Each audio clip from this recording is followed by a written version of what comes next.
ದೀಪಸ್ತುತಿ. ಇದು ದೀಪ ಹಚ್ಚಬೇಕಾದ್ರೆ ಹೇಳುವಂಥ ಶ್ಲೋಕ. ಇಲ್ಲಿ ಕೂಡ ಹೊಸಬರಿಗೆ ಸುಲಭ ಆಗಲಿ ಅಂತ ಹೆಚ್ಚಾಗಿ ಪದವಿಚ್ಛೇದನ ಮಾಡಲಾಗಿದೆ.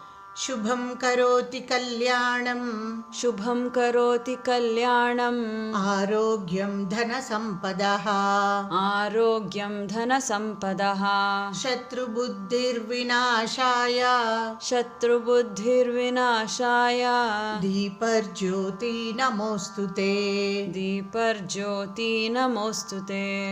ಇಲ್ಲಿ ವಿಸರ್ಗ ಇರೋ ಕಡೆ ಸಂಧಿಯಿಂದ ಅರ್ಕಾವತ್ತು ಬಂದಿದೆ. ಇಲ್ಲಿ ಶುಭಂ ಅಲ್ಲಿ ಭಾ ಮಹಾಪ್ರಾಣ, ಧನ ಅಲ್ಲಿ ಧ ಮಹಾಪ್ರಾಣ, ಬುದ್ಧಿ ಧಿ ಮಹಾಪ್ರಾಣ ಇದೆ. ಒಟ್ಟಿಗೆ ಹೇಳೋಣ.